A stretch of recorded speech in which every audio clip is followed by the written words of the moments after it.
26장은 유대의 왕 아그리빠와 또 유대와 가이사라 지역의 유력한 이들 앞에서 진행된 바울의 변론을 기록하고 있습니다.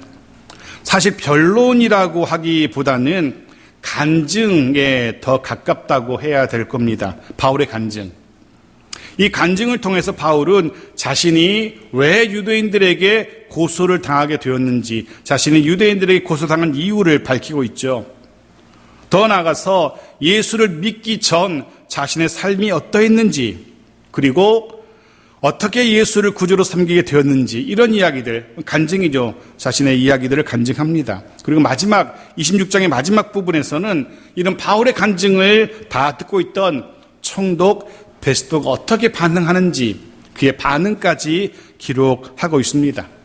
그중 오늘 우리는 1절부터 8절까지 살펴볼 것인데요, 이 부분에서는 자신이 유대인들에게 고소를 당한 이유를 바울이 기록하고 있습니다.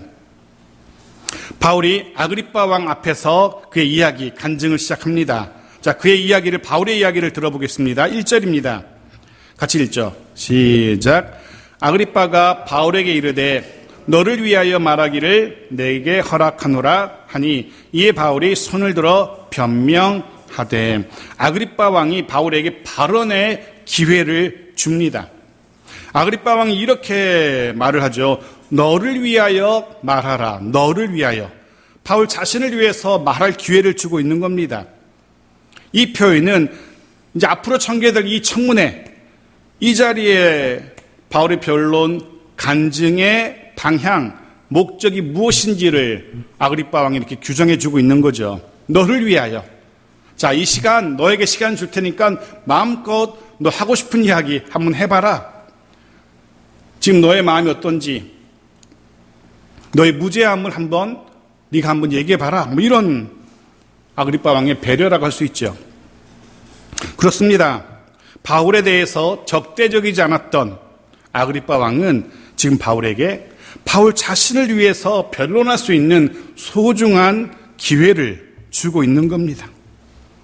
우리는 지금까지 바울이 무슨 말만 하면 득달같이 달려들었던 유대인들의 모습을 보았죠. 그런데 그들과는 달리 아그리빠는 제법 우호적이기까지 합니다. 바울에 대해서 적대적이지 않습니다. 그러하기에 바울로서는 다시 한번 자신의 무죄함을 강변할 수 있고 변론할 수 있는 정말 좋은 기회라고 할 수 있을 겁니다. 근데 우리는 이제 앞으로 살펴보겠지만 본문을 보면서 깨닫게 되는 것은 바울은 이 자리를 통해서 자신의 무죄함을 변론한다든가 자신의 의로움을 드러낸다든가 자신을 위한 그런 변론의 시간으로 이용하지 않는다는 겁니다. 자신의 무죄함을 이야기하지 않습니다. 이 변론 혹은 이 간증의 자리를 바울 자신을 위해 자신의 무죄함과 자신의 의로움을 드러내는 그런 수단으로 쓰고 있지 않다는 겁니다. 오히려 바울은 이 좋은 기회를 통하여 자신의 무죄함을 변론함과 동시에 그를 통해서, 그거는 그냥 수단이고 그건 그냥 방법이고, 그를 통해서 예수의 증인으로 살아왔던 자신의 삶에 대해서 간증을 하고 있습니다. 자신의 삶 속에 여호와 하나님이 어떻게 도우셨는지, 그 세밀한 하나님의 도우심, 그 구체적인 하나님의 도우심, 이러한 이야기들을 간증하고 있는 겁니다. 바로 여기 있습니다. 강조점이 여기 있습니다. 바울이 정말 하고 싶었던 이야기는 예수의 증인의 삶, 그리고 하나님의 도우심의 모습, 이러한 이야기들을 바울은 그 유력한 자들에게 들려주기를 원했던 겁니다. 우리가 여기서 깨달을 수 있는 것, 바울은 시종일관 때를 얻든지 못 얻든지 전하라는 그 주의 명령을 따라서, 그 명령대로 언제나 어디서나 오직 예수 그리스도만 전하기를 원했던 겁니다. 언제든지 어디서든지 어떤 상황에서도 자신이 드러나는 것이 아니라 그런 자신을 통하여 예수 그리스도의 주되심이, 예수 그리스도가 드러나기를 원했던 그런 바울의 모습을 다시 한번 우리가 확인하게 되는 겁니다. 자신의 삶의 방향과 삶의 목적을 바꾸신 예수 그리스도를 드러나게 하고 싶어 했던 바울의 모습을 다시 한번 보게 됩니다. 사랑하는 성도 여러분, 바라기는 우리의 모든 입술의 열매가 예수 그리스도이기를 소원합니다. 우리의 모든 손과 발의 열매가 예수 그리스도이기를 소원합니다. 우리의 말과 행실로 인하여 내가 아니라 예수 그리스도가 드러나게 되기를 소원합니다. 히브리서 13장 15절은 이렇게 기록합니다. 보십시오. 같이 읽죠. 시작. 그러므로 우리는 예수로 말미암아 항상 찬송의 제사를 하나님께 드리자. 이는 그 이름을 증언하는 입술의 열매니라. 보십시오. 그 입술의 열매가 무엇이라고요? 그 이름을 증언하는 입술의 열매. 그 이름을 증언하는, 예수 그리스도를 증언하는 우리 입술이어야 한다라고 이야기합니다. 마태복음 5장 16절에서 주님은 또한 이렇게 기원하십니다. 같이 읽겠습니다. 이같이 너희 빛이 사람 앞에 비치게 하여 그들로 너희 착한 행실을 보고 하늘에 계신 너희 아버지께 영광을 돌리게 하라. 너희 착한 행실을 보고 하나님 아버지께 영광 돌리게 하라. 하나님 아버지가 드러나는 그런 행실이어야 된다라고 주님은 권면하고 계십니다. 사랑하는 성도 여러분, 우리 입술의 열매, 그것은 예수 그리스도 그 이름을 증언하는 것이어야 합니다. 우리 행함의 열매, 그것은 아버지 하나님의 영광을 드러내는 것이어야 합니다. 그렇게 우리의 말과 행함을 통하여 예수 그리스도가 드러나게 되길 원합니다. 하루하루 매일의 삶의 그 구체적인 삶 속에서 일어나는 모든, 우리가 행하는 모든 말과 행동을 통해서 내가 아니라, 우리의 어떠함이 아니라 하나님 아버지의 어떠하심이, 하나님 아버지의 영광이 드러나는 그런 우리 모두의 삶이기를 주의 이름으로 축복합니다. 그리고 2절입니다. 같이 읽죠. 시작. 아그리빠 왕이여, 유대인이 고발하는 모든 일을 오늘 당신 앞에서 변명하게 된 것을 다행히 여기나이다. 바울은 지금 아그리빠 왕 앞에서 변명하게 된 것, 그 왕 앞에 서게 된 것, 이걸 다행이라고 표현하고 있어요. 다행이라고. 그 이유도 설명하고 있죠. 바울이 다행이라고 생각한 이유, 아그리빠 왕은 당연히 유대 왕이기 때문에 유대의 정세에 풍속에 밝은 왕이었어요. 그럼에도 불구하고 다른 유대인들처럼 바울에 대한 선입견이라든가 적대감을 가지고 있지도 않았어요. 해서 바울로서는 다른 사람이 아닌 당신이어서 다행입니다 라고 그렇게 표현하고 있는 겁니다. 당신이 여기 계셔서, 당신이 저에게 기회를 주셔서 다행입니다 라고, 아그리빠 왕이 있어서 다행이라 라고, 이런 바울의 모습 보면서 그런 묵상을 해보았습니다.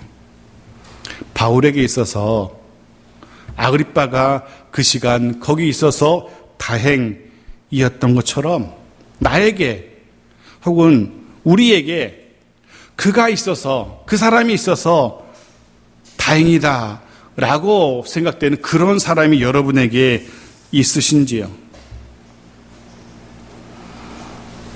개인적으로 저는 물론 다른 모든 분들이 이곳에 계셔서 다행이라고 생각하지만 특히나 우리 창성의 공동체의 그 시작부터 이제는 고인이 되신 이우승 집사님, 그리고 여기 계신 이학분 권사님이 계셔서 다행이다라고 생각해오고 있었습니다.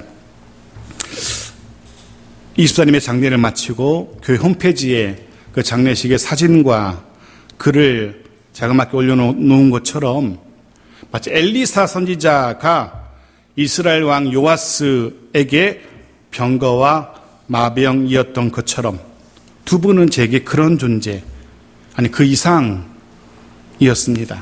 그래서 개인적으로 저는 우리 이학분 목사님이 더 건강하신 모습으로 더 오래오래 우리 함께 예배하기를 간절히 소원합니다. 그렇습니다. 정말 솔직한 저의 고백입니다. 이곳에서 함께 예배하는 우리 모두, 여러분 이곳에 계셔서 얼마나 다행이고 감사한지 모릅니다. 요즘 뉴스나 TV를 보면 오징어 게임이라는, 아마 여러분 들어보셨을 겁니다. 오징어 게임이라는 드라마가 뉴스에 자주 오르내리는 것을 보았습니다. 저도 아직 보지는 못했지만 대략 어떤 드라마인지 그래서 알게 되었습니다. 456명의 도전자가 456억이라는 돈을 걸고 각종 게임을 진행하죠. 흥미로운 건 456명이 465억. 그러니까 따지고 보면 한 사람당 그 목에 걸린 금액이 1억이라는 거죠. 한 사람의 가치가 1억인 거죠. 그래서 게임을 합니다. 뭐 무궁화 꽃이 피었습니다. 줄다리기, 달고나 만들기, 구슬치기 뭐 이런 것들. 게임으로 최종 우승자 한 명을 가리는 게임이라고 합니다. 문제는 게임에서 진 사람들, 떨어진 사람들은 차례차례 죽임을 당한다고 합니다. 그리고 마지막 남은 한 사람이 최종 우승자가 나머지의 목숨값 456명의 목숨값 465억을 갖게 되는 거죠. 456억을. 그래서 생각해 보니까 이 게임에서 서로는 서로에게 존재 자체가 불필요한, 필요 없는, 사라져야 될 그런 존재들이 되는 거죠. 옆에 사람은 사라져야 되는 거예요. 그럼 그 사람 몫이 내게 되니까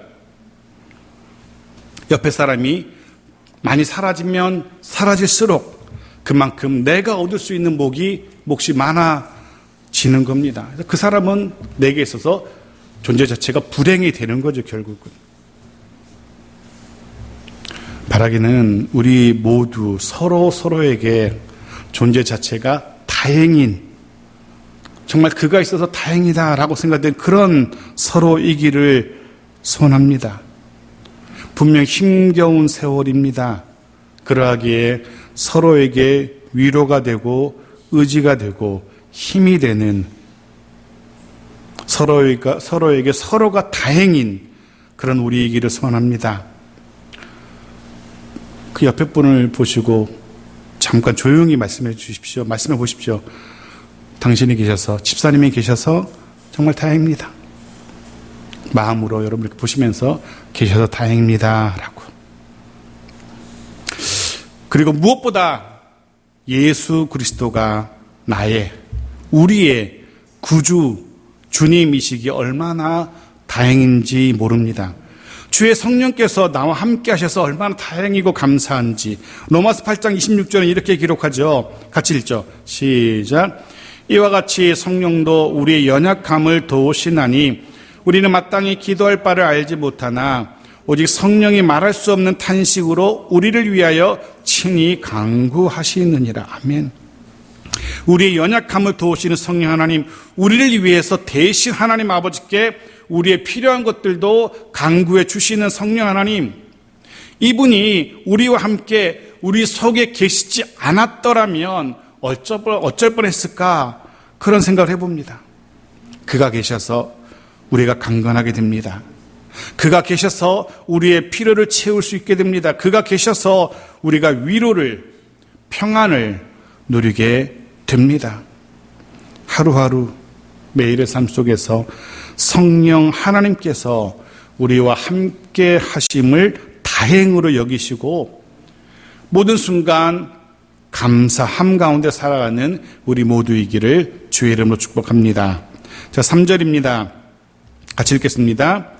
특히 당신이 유대인의 모든 풍속과 문제를 아심이니이다. 그러므로 내 말을 너그러이 들으시기를 바라나이다. 아그리빠 왕이 있어서 다행인 더 구체적인 이유가 기록되고 있죠. 그가 유대의 모든 풍속과 문제를 알고 있기 때문이랍니다. 그는 유대의 모든 풍속과 문제를 알고 있습니다. 여기 사용된 알다라는 단어가 참 흥미로운데요. 이 단어는 대충 아는 정도가 아니라 거의 전문가 수준으로 아는 것을 의미하는 단어입니다. 아그리빠 왕은 유대의 풍속과 관련된 문제에 대해서 통달한 수준이었던 겁니다. 그래서 영어 성경은 아예 이 표현을 당신은 전문가입니다라고 전문가로 표현하고 있어요. 아그리빠 왕은 전문가예요. 유대의 풍속에 있어서. 그래서 바울이 다행이었던 겁니다. 그런 생각도 해봅니다. 저와 여러분은 다 그리스도인들입니다. 자타가 인정하는 그리스도인들입니다. 그렇다면 우리는 어떤 전문가가 되어야 할까라는 그런 물음표를 던져보았습니다. 어떤 전문가이어야 할까? 여러 해 동안 신앙생활, 교회생활 해온 우리는 무엇에 통달한 사람이 되어야 될까? 그런 생각. 해보게 되었습니다. 제가 드리고 싶은 말씀 이겁니다. 그리스도인으로 적어도 어느 정도 성경에 능통한 사람이어야 하지 않을까. 그리스도인이기에 적어도 우리가 믿는 바, 믿음의 도리를 누군가 물어온다면 어느 정도 수준 이상으로는 설명할 수 있어야 되지 않을까. 그런 생각을 하게 되어지는 거죠. 하나님의 백성이기에, 하나님의 백성 공동체에 생활한 우리들이기에 하나님의 백성 공동체라고 할 수 있는 교회에 대한 어느 정도의 이해는 가지고 있어야 된다는 거죠. 저는 여기 계신 여러분 모두가 성경과 예수 그리스도와 그분의 몸인 교회에 관한 전문가들로 성장해 가기를 소원합니다. 누구에게든지 언제든지 하나님의 말씀인 성경, 나의 구주이신 예수 그리스도, 하나님의 백성 공동체인 교회에 대해서 어느 정도, 어느 수준 이상으로는 이야기해 줄 수 있는 그런 전문가들로 성장해 가는 우리 모두이기를 간절히 소원합니다. 4절입니다. 같이 읽죠. 시작. 내가 처음부터 이 민족과 더불어 예루살렘에서 젊었을 때 생활한 상황을 유대인이 다 아는 바라. 4절부터는 이제 바울 자신이 유대인들에게 고소를 당하게 된 이유를 설명하기 시작합니다. 우선 자신이 젊었을 때의 삶의 모습은 이랬다라고, 그러면서 그 모습을 다른 유대인들도 다 알고 있다라고 이야기합니다. 자신을 고발한 유대인들 역시 바울 자신의 이전의 삶을 알고 있다는 거예요. 그러면서 다른 유대인들도 알고 있는 자신의 지난날의 삶을 이제 이야기하기 시작합니다. 본격적인 간증이 시작되는 거죠. 5절 말씀 보겠습니다. 같이 읽죠. 시작. 일찍부터 나를 알았으니 그들이 증언하려 하면 내가 우리 종교의 가장 엄한 바를 따라 바리새인의 생활을 하였다고 할 것이라. 바울은 과거 자신이 유대 종파 중에 가장 엄한 바리새파에 속한 자였고, 즉 바리새인이었다라고 그렇게 증언하죠. 사실 바울은 우리가 아는 것처럼 엄하기로 유명한 랍비 가말리엘의 제자였습니다. 그런 그가 유대인들에게 고발을 당한 겁니다. 이유가 뭐라고요? 6절 같이 읽죠. 시작. 이제도 여기 서서 신문 받는 것은 하나님이 우리 조상에게 약속하신 것을 바라는 까닭이니. 하나님이 우리 조상에게 약속하신 것을 바라는 까닭, 즉 소망을 가지고 있다는 이유만으로 그가 신문을 고발당했고 신문당한다는 겁니다. 자, 먼저 질문입니다. 하나님이 조상들에게 약속하신 것, 그것에 대한 소망을 가지고 있어서 바울이 신문을 당한다는데, 그렇다면 하나님이 조상들에게 약속하신 것이 무엇일까? 하나님이 무엇을 약속하셨을까? 메시아 약속입니다. 근데 유대인들이 어릴 때부터 읽고 외우고 있는 구약 성경은 메시아의 오심과 그의 죽으심과 그의 부활하심을 예언하고 있습니다. 그리고 이후에 재림과 심판의 약속을 성경이 기록하고 있습니다. 예를 들면 이런 겁니다. 이사야 9장 6절 말씀 같이 읽죠. 시작.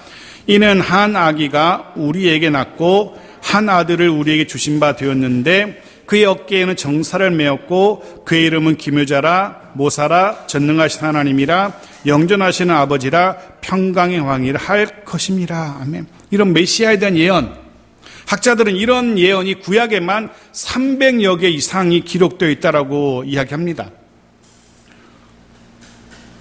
구약에 그 많은 약속들이 기록되어 있다는 겁니다. 해서 우리가 잘 알고 있는 사마리아 우물가의 그 여인, 이 여인도 심지어는 메시아 약속에 대해서 알고 있었던 것을 성경에 기록하죠.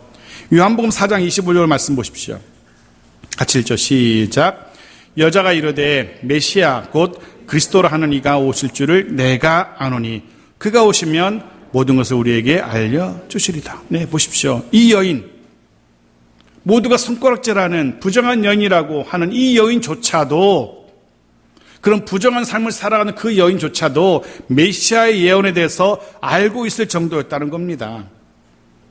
바울 역시 다른 유대인들처럼 이런 구약의 예언을 알고 있고 다른 유대인처럼 소망하고 있었는데 그런 이유로 자신이 고소를 당했다는 거죠. 그러니 말이 되지 않는다는 그런 항변인 겁니다. 좀 더 봅시다. 8절 같이 읽겠습니다. 시작. 당신들은 하나님이 죽은 사람을 살리심을 어찌하여 못 믿을 것으로 여기나이까. 죽은 사람의 살리심, 하나님의 부활의 약속을 말합니다. 23절에는 이 문장을 좀 더 구체적으로 풀어놓고 있어요. 23절 볼까요? 같이 읽겠습니다. 시작. 곧 그리스도가 고난을 받으실 것과 죽은 자 가운데서 먼저 다시 살아나사 이스라엘과 이방인들에게 빛을 전하시리라 함이니이다 하니라. 아멘. 메시아의 죽으심과 부활에 대한 약속, 이런 약속에 대한 믿음은 바리새인 모두가, 유대인들 모두가, 일부 사두개인을 제외한 모두가 다 가지고 있었던 믿음이었습니다. 바울 역시 이런 하나님의 약속을 믿고 있었고, 단지 자신만 믿을 뿐만 아니라 자신이 만나는 다른 사람에게 큰 열정을 가지고 전하기까지 했던 사람입니다. 그런 이유로 자신이 고소를 당했다는 겁니다. 그러니까 말이 되지 않는 고소라는 거죠. 다른 대부분의 유대인들이 믿고 있는 것 바울도 믿었고, 아니 그들보다 더 큰 열심으로 자신이 믿는 바를 전했을 뿐인데 자신이 고소를 당했다? 어이가 없는 일이라는 거죠. 바울로서는 억울한 일이라는 거죠. 그렇게 항변하고 있는 겁니다. 물론 그렇게 항변한 이유는 이후에 자신의 삶을 그렇게 인도하신 예수님을 증언하기 위한 하나의 계단, 도구로 쓰고 있는 것도 우리가 알게 될 겁니다. 여하튼 이 단계에서 바울은 지금 자신의 억울함을 항변하고 있어요. 지난주에도 말씀드렸던 것처럼 바울뿐 아니라 우리도 이런 경험, 억울한 일 당하긴 하죠. 당하곤 합니다. 내가 가진 소망으로 인해서 예수 그리스도의 주되심, 그의 대속의 죽으심, 부활하심, 승천하심, 다시 오심, 믿고 전하는 이유로, 전했다는 이유로 때로 억울한 일을 당하기도 합니다. 하나님의 약속의 말씀은 붙들고, 그 약속의 말씀을 붙들고 그 약속의 성취를 소망하며 살다 보면 때로는 손해보는 일도 있습니다. 말씀은 우리에게 오래 참음을 주문합니다. 말씀은 우리에게 용서하라고 말합니다. 말씀은 우리에게 사랑하라고 권면합니다. 말씀은 이 땅의 것이 아니라 하나님 나라의 것을, 하늘의 것을 바라보라고 우리에게 권면합니다. 이 땅이 아니라 하나님 나라의 것을 찾고 구하라고 우리에게 권면합니다. 문제는 그런 소망 가지고 그 소망에 따라 살려다 보면 분명히 손해보기도 하고 억울한 일을 당하기도 합니다. 그래서 마음이 속상한 일들도 있습니다. 때로는 분노가 일기도 한다라고 지난 시간에도 말씀드렸어요. 하지만 또다시 말씀드리는데요, 너무 속상해할 필요 없습니다. 너무 열받아 할 필요 없습니다. 주님의 말씀을, 약속의 말씀을 기억하십시오. 마태복음 5장 10절은 우리에게 이렇게 약속하십니다. 같이 읽겠습니다. 시작. 의를 위하여 박해를 받은 자는 복이 있나니 천국이 그들의 것입니다. 천국이 그들의 것입니다. 아멘. 한 곳만 더 보겠습니다. 베드로전서 3장 14절입니다. 같이 읽겠습니다. 시작. 그러나 의를 위하여 고난을 받으면 복 있는 자니 그들이 두려워하는 것을 두려워하지 말며 근심하지 말고. 아멘. 그렇습니다. 이 말씀을 기억하며 이 약속의 말씀을 마음에 새기며 혹 바울처럼 또 다른 믿음의 선배들처럼 그 소망으로 인하여 약속의 말씀의 성취를 믿기에 인내해야 할 때, 혹은 어려움을 당할 때 기뻐하고 감사하고 넉넉히 감당해내는 우리 모두이기를 주의 이름으로 축복합니다. 자, 7절입니다. 같이 읽죠. 시작. 이 약속은 우리 12지파가 밤낮으로 간절히 하나님을 받들어 섬김으로 얻기를 바라는 바인데, 아그리빠 왕이여, 이 소망으로 말미암아 내가 유대인들에게 고소를 당하는 것이니이다. 이 약속은 자신뿐 아니라 12지파가 바라는 것이라고 표현합니다. 12지파. 신약에서는 사실은 자치를 감춘 그런 표현이죠. 잘 쓰지 않는 표현입니다. 왜냐하면 이미 12지파 체제는 다 무너져 버렸기 때문에 더 이상 12지파는 존재하지 않고 있기 때문에 그래요. 이 12지파라는 표현은 이스라엘의 별명과도 같습니다. 이전에 그 화려했던 이스라엘 12지파 체제. 그래서 이 표현은 이스라엘이 원래 그 모습으로 회복되기를 바라는 소망을 담고 있는 그런 표현이기도 해요. 우리가 마치 남과 북의 평화통일을 바라는 것처럼 이스라엘 12지파가 바라는 소망은 다시 회복되는 그런 모습을 이야기합니다. 종말론적으로 언젠가는 회복될 그 모습, 그것을 표현하는 그런 표현이라고 할 수 있어요. 어쨌든 그 12지파가 다, 온 이스라엘이 다 바라는, 소망하는 그 소망, 나도 가지고 있었다. 근데 그것 때문에 고소당했다. 라고. 8절 마지막으로 보고 말씀을 정리해보죠. 같이 읽죠. 시작. 당신들은 하나님이 죽은 자를 살리심을 어찌하여 못 믿을 것으로 여기나이까. 이제 바울은 돌연 자신을 둘러싸고 있는 그 유력한 자들을 향해 질문합니다. 그중에 특별히 유대인들, 아그리빠 왕을 포함한 대제사장들 혹은 장로들, 공회원들을 향해서 아마 질문한 그런 물음일 겁니다. 이렇게 묻죠. 당신들도 이런 나와 같은 소망 가지고 있지 않습니까? 묻습니다. 그런데 같은 소망을 가진 자가 왜 나를 고발했습니까? 라는 그런 물음인 겁니다. 이 물음에 대해서 가지고 있다라고 대답하면, 그래 나도 그런 소망 가지고 있다라고 대답하면, 그럼 왜 나를 고발했습니까? 라고 물을 것이고, 그런 소망을 가지고 있지 않다라고 답하면 민족의 배신자가 되는 거고, 이렇게 되는 거죠. 이럴 수도 저럴 수도 없는 그런 물음이라고 할 수 있습니다. 그러니 당연히 유대인들이 답을 하지 못하죠. 묵묵부답. 인 그들을 향해서 드디어 바울이 정말 하고 싶은 이야기를 꺼내기 시작합니다. 그들 향해서 더 담대하게, 한 말도 대답하지 못하는 그들 향해서 바울이 이제 자신감을 가지고 더 담대히 자신만의 소망, 자신이 믿는 바를 이야기하기 시작합니다. 정말 바울이 하고 싶은 이야기죠. 그건 다음 주에 이어서 보도록 하겠습니다. 오늘 말씀을 정리합니다. 오늘 말씀을 통해 우리에게 말씀은 일상에서의 우리의 삶의 열매가 무엇인지를 우리에게 돌아보라고, 깨달으라고 권면합니다. 여러분은 어떤 열매가 맺혀가고 있는지요? 바라기는 우리의 모든 일상의 삶을 통해 예수 그리스도가 드러나게 되기를 소원합니다. 바라기는 우리의 일상의 삶을 통하여 하나님의 이름이, 그 영광이 드러나게 되어지기를 축복합니다. 때로 광야를 지나는 듯한 그런 거친 삶이라 할지라도 그 삶을 통해서도 예수 그리스도가 드러나기를 축복합니다. 반대로 형통한 삶이 이어질 때, 그때도 내 잘남, 나의 잘남이 아니라 하나님의 영광이 드러나기를 주의 이름으로 축복합니다. 그리고 그런 우리 모두의 삶은 서로에게 다행인 그런 우리이기를 소원합니다. 서로가 서로에게 그가 있는 것 자체가, 그의 존재 자체가 다행인 그런 우리이기를 소원합니다.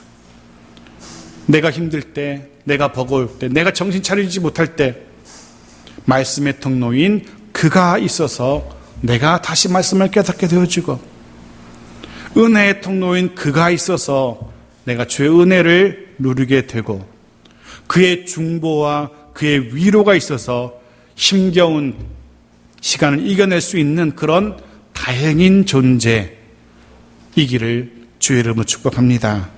마지막 한 가지, 오늘 본문은 혹 이 믿음 때문에, 이 소망 때문에 약속의 말씀대로 살려다 보니까 이 땅에서 억울한 일을 당하게 된다 할지라도 오늘 말씀은 우리에게 너무 억울해하지 말라고 권면합니다.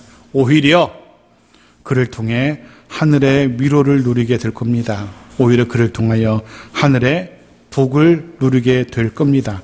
바라기는 이번 한 주도 이런 세상이 아닌 세상이 주는 것이 아닌 하늘로부터 임하는 하늘의 위로와 복을 누리며 살아가는, 하늘의 긍휼을 맛보며 살아가는 우리 모두이기를 주의 이름으로 축복합니다.